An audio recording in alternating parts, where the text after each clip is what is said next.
Olá e bem-vindos. Hoje a gente vai mergulhar em um dos clãs mais ah, fascinantes e paradoxais do universo de Vampiro à Máscara, os Nosferatu. As nossas fontes nos levam direto para Sombres, para explorar as origens, a cultura e, claro, o poder oculto desses mestres da informação. Exatamente. A nossa missão aqui é tentar entender o que existe por trás daquela aparência monstruosa, porque o que define o Nosferatu, antes de qualquer coisa, é a transformação física dele. O abraço para eles não é nada sutil. Não mesmo. Ele deforma o corpo de um jeito grotesco, sabe? Cria uma figura que parece que saiu de um filme de terror antigo, tipo o Conde Orlok. Sim, é a referência clássica. É uma maldição visível que eles carregam no rosto para todo mundo ver. Certo, vamos começar pelo início de tudo. A origem dessa maldição é uma história e tanto. Começa com o fundador do clã, o antediluviano Absimiliar. As fontes descrevem ele como um caçador, assim, de uma beleza e uma habilidade quase divinas. Mas com uma vaidade na mesma proporção. Esse é o ponto-chave. A vaidade. Exatamente. E o que é mais fascinante é como um detalhe tão pequeno pode causar uma catástrofe. O Absimiliar, esse caçador perfeito, acaba sendo caçado e transformado pela vampira Zila. E aí? O abraço dela deixa nele uma única, minúscula cicatriz no rosto. Uma cicatriz. E isso foi suficiente para tudo isso. Foi o estopim. Para qualquer outro, não seria nada. Para ele, foi como quebrar um espelho perfeito. Nossa. Essa marquinha virou uma obsessão, um lembrete constante do que ele via como imperfeição. E esse orgulho ferido virou um ódio, assim, profundo pela senhora dele, a Zila. Imagino que ele não tenha lidado nada bem com isso. Nem um pouco. Esse ressentimento todo levou ele a conspirar com outros da geração dele para destruir seus senhores, um evento que ficou conhecido como a Revolta dos Antediluvianos, e ele começa a criar a própria linhagem.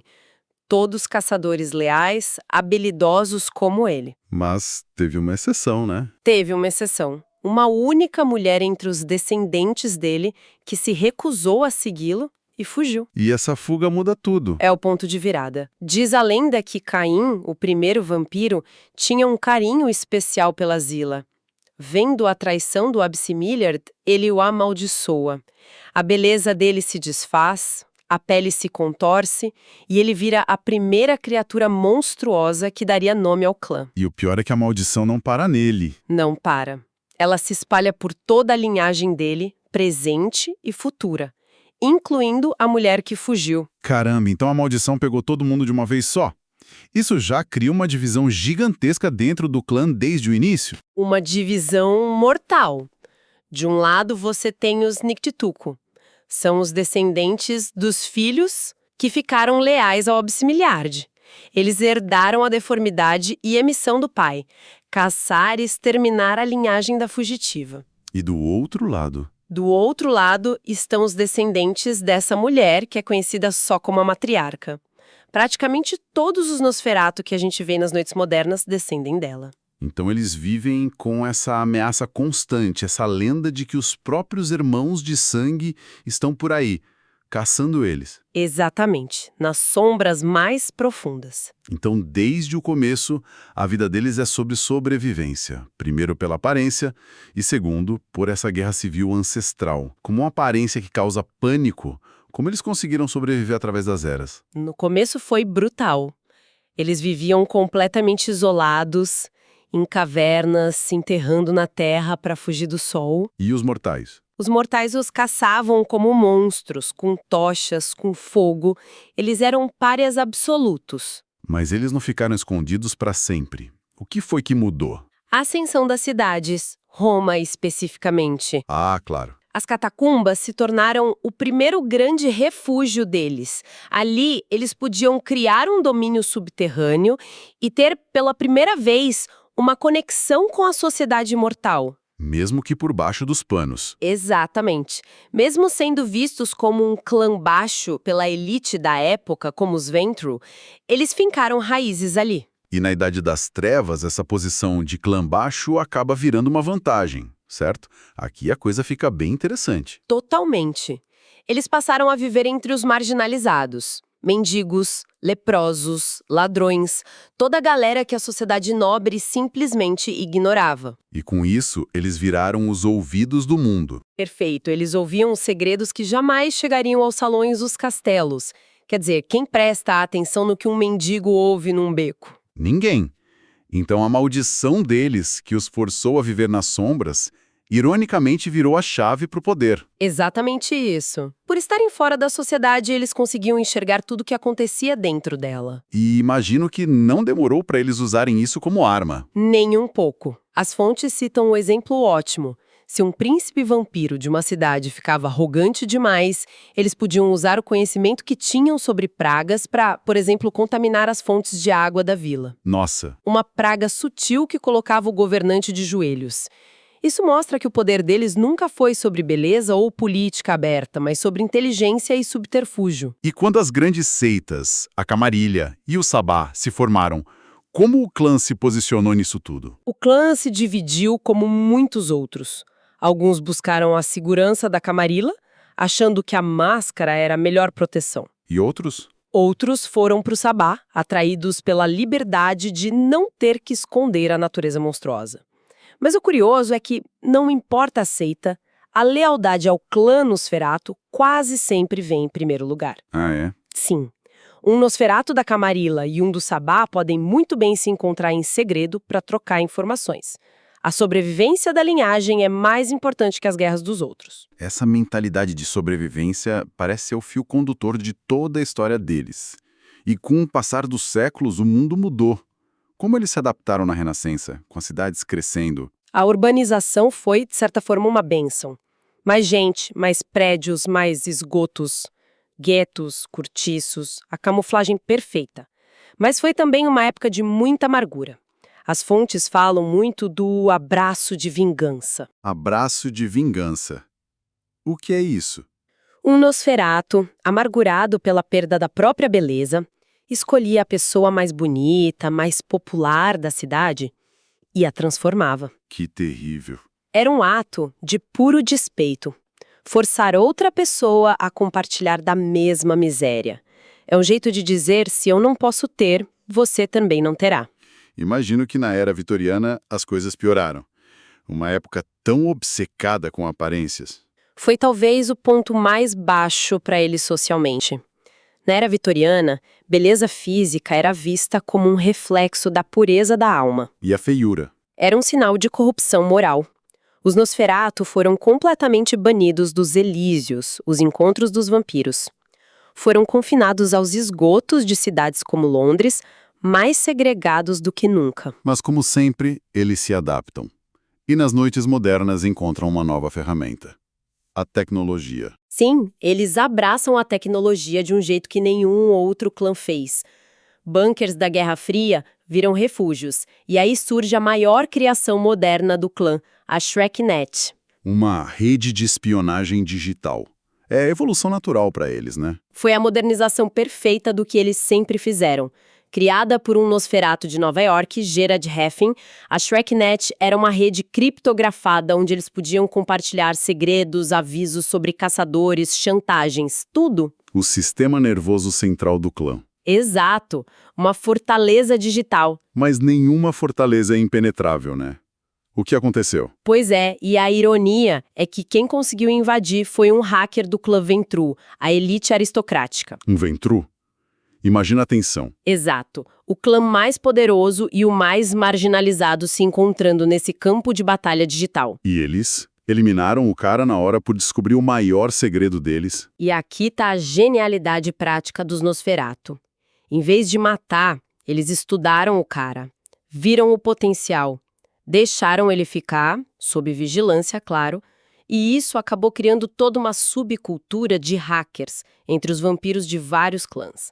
Isso é surpreendente, mas essa abertura teve um preço, não teve? Um preço altíssimo. Isso leva a um evento crucial, a Segunda Inquisição. Agências governamentais mortais, com tecnologia de ponta, conseguiram comprometer a ShrekNet. Ah, não. De repente, a maior ferramenta do clã virou a maior vulnerabilidade.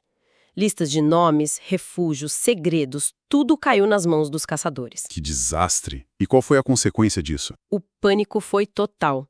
A Camarilla, com medo de que a rede expusesse todo mundo, deu uma ordem drástica. A ShrekNet deveria ser destruída. Completamente. E eles perderam tudo? Foi um golpe devastador. Perderam décadas de informações acumuladas. Mas, como sempre, o clã sobreviveu. Voltou para os métodos antigos, mais cauteloso e paranoico do que nunca. Falando neles como um clã, como é a sociedade deles, lá embaixo nos esgotos? É surpreendentemente organizada, apesar de descentralizada. Eles se organizam em ninhadas, que são como famílias ou comunidades, nos domínios subterrâneos deles. Cidades secretas, então. Exatamente. E cada membro tem uma função. Alguns são escavadores, abrindo novos túneis. Outros criam animais, como ratos e morcegos gigantes para defesa. E tem os diplomatas. Os que sobem para negociar. Isso. Aqueles com uma aparência um pouco menos chocante. Existe aquele clichê, né? Feio por fora, mas bonito por dentro. Isso se aplica a eles? As fontes alertam para a gente não romantizar demais. Sim, muitos mantêm uma centelha de humanidade. Mas outros se tornam tão monstruosos por dentro quanto são por fora. Entendi. A recusão e o auto-asco podem corromper a alma, sabe?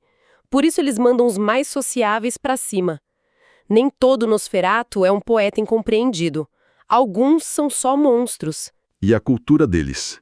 Como eles passam conhecimento para os mais novos? A informação é a moeda e a base da cultura. Os mais novos aprendem com enigmas, jogos de memória, testes de lealdade. Eles precisam aprender a guardar um segredo com a própria vida. E claro, tem as rivalidades. Imagino que a relação com o historiador não seja das melhores. Ah, é um desprezo profundo e mútuo. Os historiadores representam tudo que os Nosferatu perderam. Beleza, aceitação social. E como eles se vingam? De maneira sutis. Um toreador pode precisar de uma informação que só um Nosferatu tem. Para conseguir, ele não vai a um Elísio luxuoso.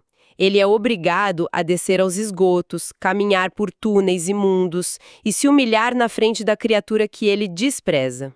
Uma pequena, mas muito satisfatória vingança. Exato. O que me parece mais paradoxal é a relação deles com os humanos marginalizados. Sim, e é talvez a parte mais comovente da cultura deles. Eles se veem nos desabrigados, nos órfãos, nos doentes mentais, e eles os protegem. Protegem mesmo. Sim. Muitos abrigos e instituições de caridade, segundo as fontes, são secretamente financiados pelos Nosferatu. É uma forma de empatia que só quem já foi um pária pode entender. Tem um lado prático também, imagino. Claro, um rebanho seguro e discreto, e olhos e ouvidos nas ruas. Mas há indícios de que a empatia é, muitas vezes, genuína. O clã parece bem complexo. Mas ele não é um bloco só, né? Existem variações? Muitas. O próprio abraço é um processo imprevisível. Uma vítima pode virar o que eles chamam de Cleópatra, uma pessoa belíssima, abraçada por puro despeito, que vive em miséria. Outras vezes a transformação é tão violenta que danifica a mente, criando feras irracionais. E quanto a linhagens com características diferentes? Sim, existem relatos. Os larva na Grécia, que supostamente escavavam rochas com os dentes. Na França, uma linhagem com a pele quase translúcida que dava para ver os órgãos pulsando. Que bizarro! E as variações ideológicas? Você mencionou o sabá. E os antitribo do sabá levam a monstruosidade ao outro nível. Eles não só aceitam a deformidade, eles a celebram. Para eles, é um símbolo de pureza, um rompimento total com a humanidade. É uma filosofia bem mais agressiva. Muito mais. E existem outras variantes pelo mundo, como os Beit Mutchahazi, no Oriente Médio, ou os Guraho, na África, que dizem só mostram a aparência monstruosa quando estão furiosos. E por fim, o bicho-papão dos próprios monstros, os Niktuku. Os Niktuku, a linhagem original leal a Ab-Similyart. Eles são a personificação do medo ancestral do clã. Caçadores de Nosferatu. Exato. Dizem que eles ficam mais fortes e mais monstruosos com os milênios e que só se sustentam com o sangue de outros vampiros. Para um Nosferatu comum, encontrar o Nectucu é o fim absoluto. É a maldição do fundador voltando para devorar os próprios filhos. Então, o que tudo isso nos diz sobre os Nosferatu, juntando todas as peças? Eles são a prova de que aquilo que a sociedade descarta pode ter um poder imenso. A maldição que os define é, paradoxalmente, a fonte da força, da união e da resiliência deles. São os sobreviventes supremos. E os guardiões dos segredos, os protetores inesperados dos desvalidos. Toda a existência deles é uma lição sobre encontrar poder na fraqueza. Eles transformaram uma desvantagem terrível na sua maior arma. É uma história de adaptação incrível. Exatamente. Eles representam o conhecimento que floresce no escuro, a verdade que ninguém quer ver, mas que é essencial para a sobrevivência de todos. E para encerrar, um pensamento para reflexão. As fontes mencionam uma tradição curiosa. Os Nosferatu criam formas bizarras de arte em seus domínios subterrâneos. Jardins de fungos, esculturas de sucata em abismos. Coisas que quase ninguém vê. Exato. Considerando que toda a maldição deles veio da vaidade e da obsessão com a beleza, o que significa para um ser como um Nosferatu criar uma obra de arte que quase ninguém jamais verá? Que tipo de beleza só pode florescer no escuro, longe do julgamento de todos os